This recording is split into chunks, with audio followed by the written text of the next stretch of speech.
In my first impressions video for Civ VII, I was simultaneously awed and frustrated by its glitzy new look, robust mechanics, confusing UI, and its many bells and whistles. Now that I've had time to sit and play with a clearer mind, my feelings on the game have evolved. It can be no secret at this point that the early reception to the game has been divisive. In the lead up to launch, I produced several videos about what I expected from Civ VII. I covered topics including the philosophy behind certain mechanics, ideas like rubber banding, crises, the impact of the economic victory condition, a return to the Civ V art style and aesthetics, and even Firaxis's content drip strategy and what effect it might have on players. Before I dive deep into my review, let me state that I will always remain optimistic about the future of the Civilization franchise. The game has a beautiful base upon which to build, fans who are loyal to the spirit of the game, and developers keen to give fans the game that they want to play. But it is with a heavy heart that I am compelled to share that, as of today, Civ VII's flaws are deep and outweigh the thrill of building an empire to stand the test of time. In fact, developers' desire to patch leaks and perceived weaknesses of the game mean that the once tried and true philosophy of building an empire to stand the test of time is no longer the North Star guiding the Civilization franchise. Welcome to Civilization Stories, where we examine alternatives to history through the lens of the world's most addictive video game. A man's relationship with a video game, as concerns a sense of connection, like the way he looks fondly or frustrated about the experience, is similar to a man's relationship to his romantic partners. The Civilization series and I have grown together. Each version of the game and my feelings about them closely mirror some aspect of my romantic relationships. There was my early adolescent first kiss. It was awkward and cute. I knew that I liked it and I wanted more. We went steady for a while, but we were immature and there were a lot of other video games out there vying for my attention. We never really got past first or second base. Then, as I matured and was looking for something deeper and more meaningful, someone came along and we went all the way. Deflowered, cherried, the one I'd always remember, the feeling I would forever chase. But the eyes stray. They like to look at new and pretty things. So you leave your first behind. You make a break and you move on. You chase that old feeling, but you know deep down it's just a rebound and you blame yourself for giving up on what you had. This new one is so much like the old one and maybe 50% better, but the thrill is not the same. Then someone comes along and blows you away. You find a feeling you never thought you could feel. They make you see the world in completely new and amazing ways. You realize this is love. Your relationship blooms in all the ways that poets talk about. Life together is like a movie. It's not perfect every day, but it's beautiful. She's the one. Temptation creeps in. Life gets a little too familiar. Routines become dry and set like cement. It's solid, but plain. Something deep inside you wants to chase down that old feeling again, to feel more bright. We are human and we err. We return, begging forgiveness, but it's not the same. How do you go back when your world is now so damaged? Finally, someone arrives exactly when you need them. They find you, and you promise that this time you won't make the same mistakes you did in the past. There's something called the three great loves theory. They get broken down into lust, attraction, and attachment. Sometimes they are referred to as first love, deep love, and unconditional love. No matter how many lovers come into our lives, there are only these three great loves that really matter. I'm an older guy, and when it comes to the Civilization franchise, I worry that I may have experienced my three great loves already. Maybe it means that there isn't a lot of room for Civ VII in my life. Maybe I'm just no longer interested in chasing down that old feeling. Maybe I'm just too attached to Civ VI. As I do my review of Civ VII here, it's important to always keep in mind this three loves theory, because it pertains to me. I'm not alone, I know that, but I know that there are Civilization devotees at different stages in their three loves relationships and won't see what I see in it all the same way because we are at different stages in our respective journeys. I feel a certain way, and it may have more to do with me than with the game. I don't pretend to know what modern relationships are supposed to look like. I'm a bit set in my ways now. My goal here is to focus on broad decisions that were made in developing this game and how they affect my feeling about it and what it could mean for the future of the franchise. Let's start with some easy things. The UI. Yes, it does suck. There are mystifying things about what the game decides to tell you and what it withholds. This is nothing new to anyone who's been paying attention. It's been talked about to death. It's a work in progress. Let's move on. Maps are limited in their options and in their scope. Players start on a continent with a set of resources and then in the exploration age seek new resources. And they are the same every time. You always seek cocoa, tea, sugar, and spices from the distant lands. Distant lands have these treasure resources, but homelands don't. So, when you're playing a single-player game, civilizations in distant lands can theoretically send treasures from their homeland to their homeland. I can only imagine that this is balanced out in a way that your cross-continental rivals peer into a different map where the same resources spawn on your continent in a way that you and your rivals on the home continent do not see. You might see distant lands from your home continent in the Antiquity Age using good exploration, but whoa, stay in your lane. I have to assume they have balanced this out somehow in multiplayer, but I have no idea. Narrative events have replaced just about all of the older Civ game mechanics. There are no more Eurekas or inspirations. Now there's a narrative event. Find a goody hut, get a narrative event. Become suzerain of a city-state, get a narrative event. It's fine, I guess, but I care more about the reward than the narrative, and it feels like a dumbing down of some of the game mechanics that pulled you forward and drove players to take action in different ways in older versions of the game. In no way are they an improvement, but they don't spoil the experience. The Crisis mechanic can be toggled off, bless God, but you have to do it manually in the advanced settings before every game, and the game won't remember your preferences, which I find lame. I think there is a way to use the Crisis mechanic to make the game interesting, but as it stands, they are a long way from a place where I see that happening, so I toggle it off every time. I will have things to say about ways to improve the Crisis mechanic one day, but that is a whole other video. I made a video about commanders and ways to improve them, and the Civ community was less than kind about what I had to say. Still, this husky maintains that commanders in combat can be improved with some simple tweaks. I mentioned in my video that commanders are unintuitive and don't deploy or assemble well.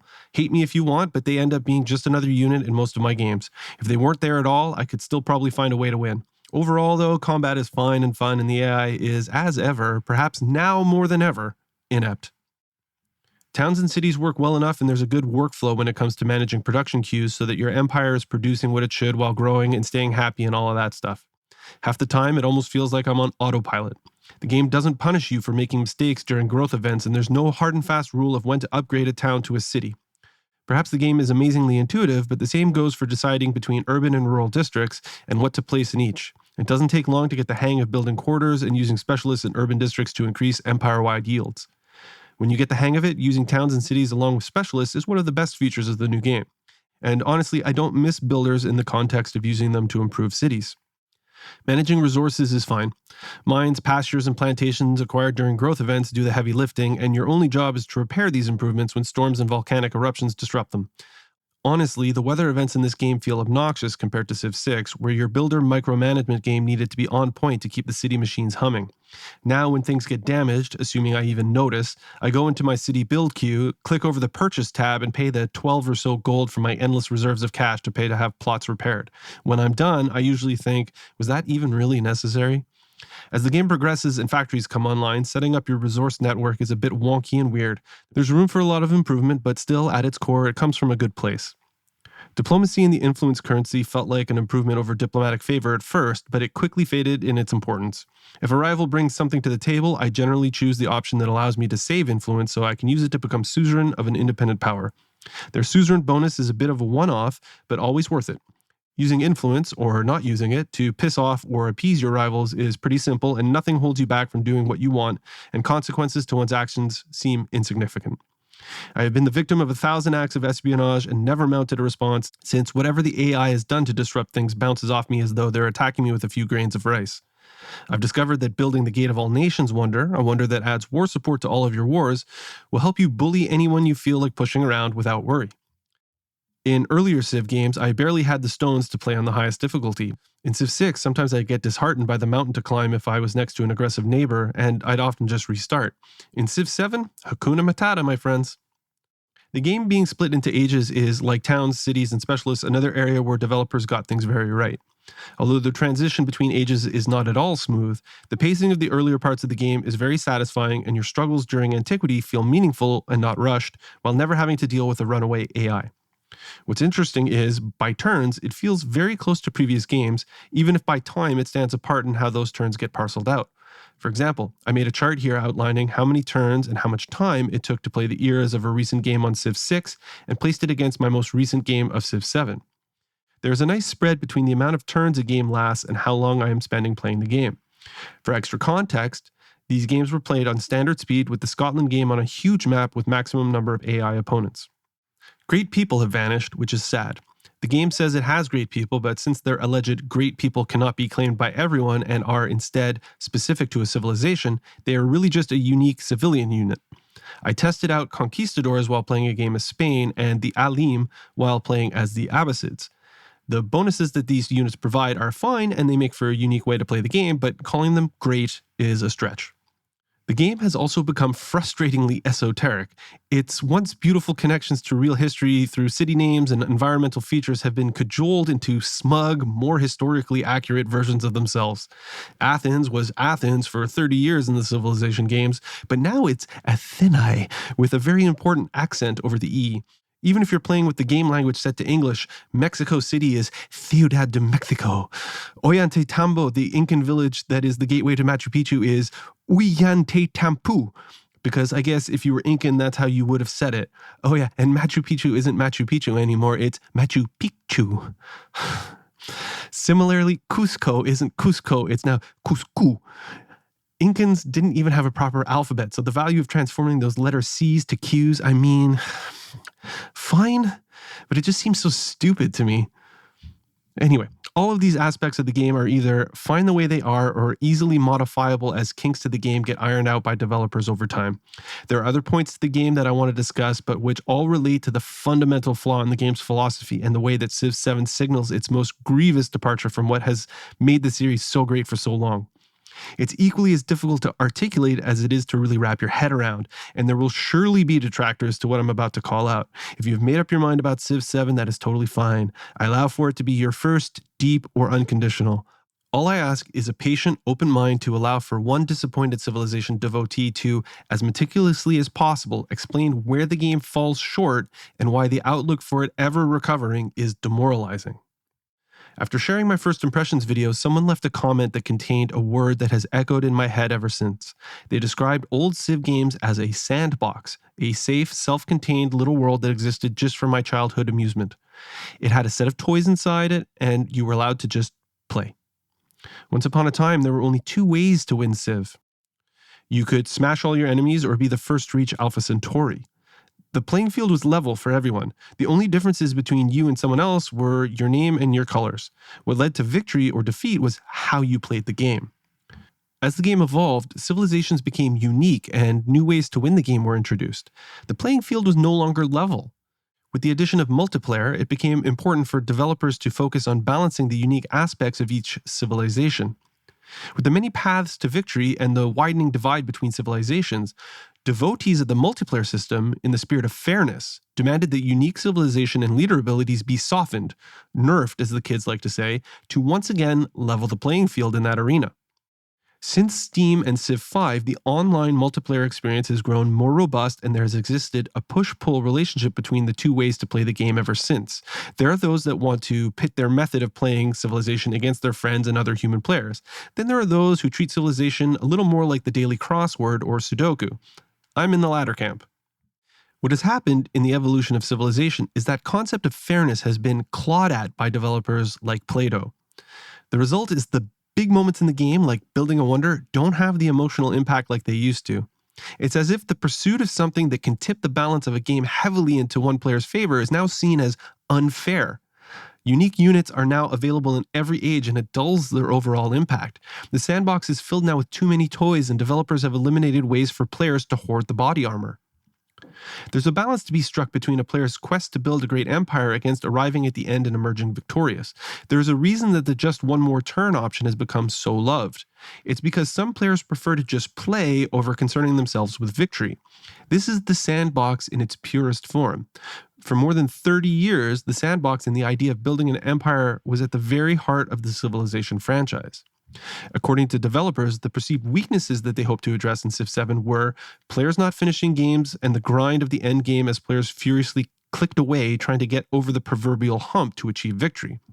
The path they chose to address these failings was to take a page from the World of Warcraft handbook and put the player on a series of quests. Don't get me wrong. When you first start playing, the dopamine drip that you get running after the next thing on the legacy path list is incredibly rewarding. Just the very act of learning how to spawn a treasure fleet and return it home for the first time was ridiculously satisfying. But man, oh man, does the effect wear off fast. There is a law of diminishing returns when a path is linear and scripted. Multitasking is encouraged in Civ 7, and at no point, even on the hardest difficulty, have I ever felt that I've needed to pivot my strategy or do something ballsy to unsettle the AI. The result is that you don't so much battle the other civilizations as you simply run your own course. It's a bit like playing golf. Sure, there are other players in your foursome playing the same game and trying to get a better score than you, but you're really just playing against yourself. You no longer build toward being the first to procure finite resources like great people. You simply race toward goals to which there are no barriers. Civilization used to be a game of reading the digital environment and fitting all the pieces of the puzzle together in a beautiful and efficient way. The goal was to delicately pull and weave the threads so as to be the first to complete the picture. Why can't I beat you at this game? Because I'm not playing to beat you, I'm playing to build a beautiful pattern. Now, the path to victory is linear. Although you can multitask, the legacy paths of Civ 7 create a list of things to do in a predefined order. What is so mind-numbingly stupid is that very often these lists and your goals don't change as you hit milestones. The Exploration Age Cultural Legacy path, for example, has you display 6 relics, then 9, then 12. The 3 milestones do nothing but give players more or less points depending on how many relics they are able to display. And this is where the real path to victory lies, in the leader attribute points. In this regard, Civilization is morphing from a 4X game into an RPG. It's another step outside of the sandbox. After playing a half dozen games, I have discovered that winning hinges on your ability to accumulate leader attribute points. What civilization you play as and how you play them may allow you to accumulate more or less points, but at the end of the day, who you are and what you do is insignificant compared to accumulating leader points. This RPG element, along with civilization switching between eras, means that the civilizations you play against no longer really matter. In their uniqueness, because that uniqueness is balanced out across the board, they lack personality. Not a single unique unit in Civ 7 has struck fear into my heart because they are always balanced against a unique force that I possess. They basically just have different names for a generic unit of their class. The sight of Mamluks, a field of Petati archers, immortals, warcards, janissaries, or even a single classical era crossbowman no longer has the intimidating effect it used to like it did in Civ 6. All of this might make for a fair multiplayer experience, but it does zap some of the joy for those of us treating the game like the daily crossword. Whenever I play Civ 6, if I meet Java of Portugal as one of my first neighbors, I get a boost of confidence like I'm going to win. But if I meet Ambiorix or Hammurabi as my first neighbor, I basically have a full-blown panic attack because I'm not thrilled about coming up against a horde of aggressive Gaizatai or fighting over small parcels of land against an opponent who is likely to have line infantry before the birth of Christ. Civ 7 doesn't do that to you. Your opponents, just like you, the human player, are held back from running amok. I feel nothing when I see an enemy unit. I care about the assembly of my own units and how they can target enemy units in cities, but unlike in Civ 6, where it was crucial to first target enemy siege and ranged units, in Civ 7, all of those signs and little symbols for the enemy units are meaningless to me. They bleed into a homogeneous mess of things that are just in the way, as if I'm playing Candy Crush or Bejeweled. Make all the comparisons you want to humankind, but Civ switching was the absolute worst idea. I see what the developers were trying to do. Wishing to make a fair game is not in itself a bad idea. In fact, it's a noble one. But understanding that building on one's strengths in a certain area to overcome one's limitations in another is one of the most satisfying feelings there is. Civ 6's concept of civilizations rising and falling, at least so far, is far more satisfying than history being built in layers. Instead of combining these concepts or building upon the previous layer, it really feels that they have swapped one for the other. Playing as every leader in Civ 6 became such a big deal for me. I realized that they didn't introduce the Hall of Fame for Civ 6 until a couple of years after the game's release, and that a Hall of Fame for Civ 7 will get integrated at some point. But I've played a half dozen games now, and although the leaders do stand out, the civilizations mean nothing to me. I honestly don't care about them at all. My focus has been to pursue the victory conditions, and I have won a military, notice they don't call it domination anymore, cultural and economic victory so far. When I finally win a science victory, which I don't imagine will take a lot of effort since the game is way too easy, I will probably return to where I feel more attachment and where the love is unconditional. I don't think I will need to beg forgiveness either, since the bond between Civ 6 and I is so strong. I can't believe I'm saying this, but I have not purchased the Crossroads of the World DLC. So they have added Carthage, Bulgaria, and the British, but I don't care. The civilizations don't make me feel anything because there's no longer anything lasting or special about them. The game may as well now be called Leader or Influential Persons instead of Civilization. You are no longer building an empire to stand the test of time. You're a leader momentarily using traits attributed to a civilization to walk a well-defined path to achieve victory.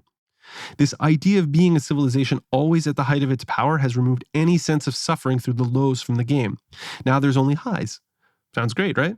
But when that's all there is and nothing to balance against it, it's not actually a high. It's inert. The game becomes a calm lake with few softly undulating ripples. So, in the pursuit of creating balance for all players and putting players on a linear path to victory, that wondrous world of the sandbox has, for this husky, become a bit pissed in. Don't get me wrong, I've enjoyed my time playing Civ VII, but it's very rapidly wearing off. I'm left wondering, who is this game really for? And more importantly, as the game develops, who will it be for? Is it designed around the devotees of the multiplayer experience? Is it for those of us searching for the sandbox? Is Civ VII dedicated to its new players and what gamers will search for in years to come? Or was it designed with its most loyal fans in mind?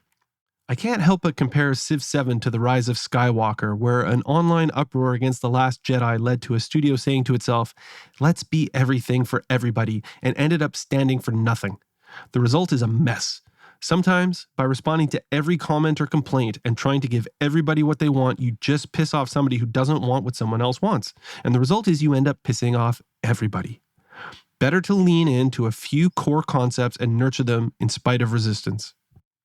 It hurts to say it, it really does, because I have been such a fan of the Civilization series for such a long time. I have amazing memories of that glorious sandbox. I have felt lust, attraction, and attachment to this amazing video game franchise. But it does feel that they are losing their way. I really hope that they can right the ship and that we can play in the sandbox again soon.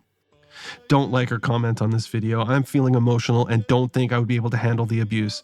Wherever you find yourself in your loving journey with Civilization, if Civ VII is your first, your deepest, or your unconditional, even if it's just a rebound, remember to keep making your own Civilization stories, your own amazing path through history, and I'll see you next time.